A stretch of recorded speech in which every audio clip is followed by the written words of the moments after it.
Hi guys, Santown here.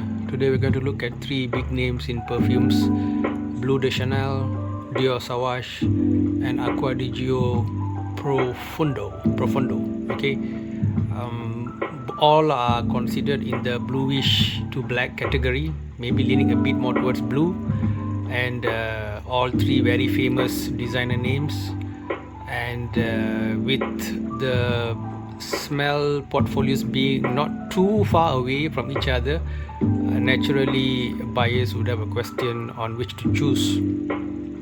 Now let me clarify by saying that each of these come in their own lines, right? For example, Bleu de Chanel has Eau de Toilette, Eau de Parfum, and this what I have here is the Parfum.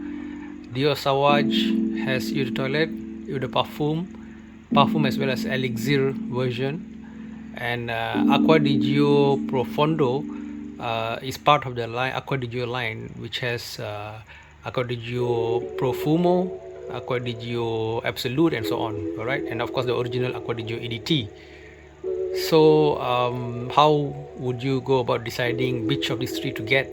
Okay, price wise, of course all three are in the higher side of the pricing, right? And of course it will vary based on various factors. You know, they might have, like for example, if you go during Christmas, they might have some offers, and whatever it is, but generally price is a bit on the leaning towards the higher side compared to say brands like Davidoff or Dunhill, which you might get at a more reasonable price. At the same time, this does not cross into the niche category, except maybe for Dior Elixir, right? They don't trend towards the niche category where the pricing range is very different. So I feel this just occupies the what I call the sweet spot. Okay, if you take cars as an example, we can consider this to be the Mercedes, BMW of the, or I don't know whether we want to call anybody Alfa Romeo or not, but the such slots, right, in the market. Perhaps it's not the level of hypercars, right, like maybe Rolls Royce and so on. Neither it is cheaper cars like, let's say, Volkswagen or Honda, but they are in that premium category of BMW and Mercedes, which is quite a nice balance between quality as well as price. Okay, so how do you want to make your decision? So allow me to just give some brief background of these perfumes. So talking about Acqua di Gio Profondo, this came out in 2020, one of the newest ones, under the nose of Alberto Moreiras. All right, and of course immediately became popular, and in terms of its components, it's got the usual C notes, because you see it's blue in color. All right, it's trying to be hyper marine or more marine than the original Acqua di Gio EDT. So you got the C notes, you got the mid of lavender, rosemary, and then you got the base of minerals and patchouli, amber, and of course musk, which is always a bit of a thing with me, because if you don't blend your musk carefully, you get all this eggy smell and whatnot. Now, so we can consider Acqua di Gio Profumo as the sea or marine extreme of this triumvirate. And if you were to look at the others, let's take Bleu de Chanel Parfum 2018 under Olivier Polge. Now remember, I'm talking about the Parfum, I'm not talking about the Eau de Toilette, right? So don't get the ears and the noses confused. The person in charge and the ears will differ based on which specific Bleu de Chanel I'm talking about. So 2018 by Olivier Polge. It's got opening of lemon zest and mint. I did get the lemon zest when I initially took a whiff, followed by green notes, lavender, pineapple, base of sandalwood, cedar, isoe, and tonka. So it's going more in the, if this is the sea, if Acqua di Gio Profondo is the marine and the sea, then Bleu de Chanel Parfum is the wood, is the forest, right? So we got sea, we got land or the forest, represented by the Bleu de Chanel Parfum. Okay.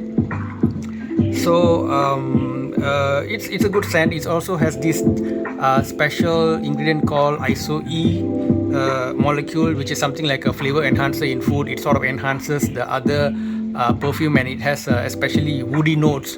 So the introduction of isoe has brought in a kind of maybe you can say it's kind of a revolution. You can differentiate pre-ISO-E perfumery and post-ISO-E perfumery, whereby Dior Fahrenheit supposedly one of the first perfumes to introduce this ISO-E synthetic molecule with the woody notes and the smell note enhancement, right? So anyway, Bleu de Chanel parfum has that ISO-E inside it, okay. And last but of course definitely not the least is our good old blind rich Dior Sauvage, okay, Eau de Parfum version here. Eau de Parfum was concocted by Francois de Marquis, and it's got an opening of bergamot, pepper, lavender, nutmeg, star anise in the middle, with a base of ambroxan and vanilla, okay. So what to say about that? What to say about Dior Sauvage?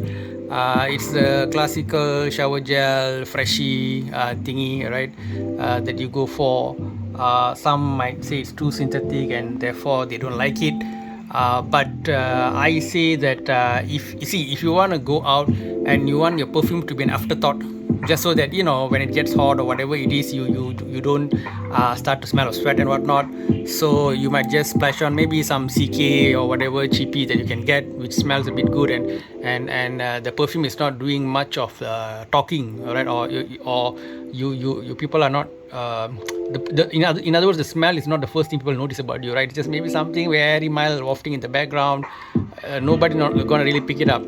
But if you're going for an event or for a function where you want to intentionally smell good, right? It's part of your aura of the day. Then definitely you're gonna go for the superstars like Bleu de Chanel, Sauvage by Dior, and you might want to consider Acqua Dior as well. So these are more of powerhouse fragrances, right? So in my assessment of these three, when I smell the Acqua Dior Profondo a bit in depth, I did get a bit of a fishy smell, maybe due to the Aqua Zone synthetic molecule inside there. But I don't think people are going to smell it on the first round, you know, if you have to like really concentrate to get it. But of course you want to buy a marine perfume. So a very minor fishiness might in fact make a person say, wow, this is very marine-like smell, like I'm on a sailing boat or a yacht. So whether you're gonna end up liking it or not is subjective, but for me, I still prefer the Acqua Dior EDT original. That was a legend. Everybody knows that. Every Tom, Dick, Harry, I don't know what other names you're gonna put in, Muhammad or Singh or whatever, whoever it is, everybody got Acqua Dior EDT, especially in the 90s and early 2000s, right? So it's just an undisputed winner. So we can't really blame Acqua Dior Profumo because it's got to live up to his ancestor who's still styling now, by the way, reputation, right? So for me, I found that this is what you might call it, kind of lesser of the original one. So this, I'll give it the bronze medal, the third position, okay, among the three. And now between these two, it's a very close call, and my taste could have evolved also. Maybe in the previous battle I gave one or the other the championship prize. Both are very good among these two. Maybe relatively easily you can push Acqua Dior aside, but between these two it's going to be a real tough fight. You got to sort of ask yourself, do you prefer like a more woodsy, foresty kind of a smell on you, or you prefer more modern, maybe albeit criticized as synthetic, but a more modern, go-getter, sporty kind of a smell. So I think based on how to put it, based on yourself versus people's perception, right? Of course, Bleu de Chanel will get compliments as well, but Sauvage generally is agreed upon gets a bit more compliments, okay? So of course your personal preference will play a role, but if you are going for both personal favorite as well as congratulatory messages and praises by other people, say, hey, it's just so nice and fresh, what are you wearing, right? Then I think that you have to go with Sauvage. And so guys, my pick of the triumvirate or the triad, the winner is Dior Sauvage in this battle, guys. Dior Sauvage is the winner. Okay guys, see you guys in the next video. Put in your comments. Take care, bye bye. Sauvage also takes the crown in terms of longevity, projection, as well as the quality of the atomizer. I especially was happy with the way it's sprayed, the fineness of the mist as well as the quality of the spray. No dribbling, dripping, and all this funny business which we see with many fragrances. Some epilogue is in order despite having done the main part of the review. When I mentioned that the Acqua di Gio Profondo, the blue one, has a bit of a fishy smell. I mean, that's on very deep smelling. Sometimes I even doubt my own nose, but there is a whiff of it. Don't let it discourage you. Please try it on your nose, and please take your time to really see. I mean, all three are very good brands, and all three are legends, right? So when I say one is number three, don't say it's the worst perfume in the world. Of course not. Only somebody who sits down and taking so long to check each one out might discern the difference. So don't let my nose be a discouragement for you. Still do your testing. Spray it on in a, say, let's say you go to a mall, spray it on, then go take a walk, look at other shops, smell it a few times, no rush, right? Or you want to take a paper that they give you, the sample paper, keep it in your pocket, maybe smell it the next day, and then you make your decision.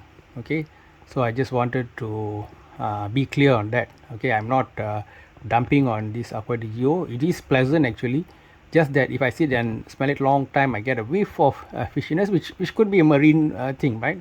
It is supposed to be some marine element there. So that's just what do you call it, an epilogue from me about Acqua di Gio smell. Okay, otherwise all three are good perfumes, and as of now I do maintain the ranking of bronze medal for Acqua di Gio, silver medal for Bleu de Chanel parfum, and the gold medal goes to Dior Sauvage Eau de Parfum.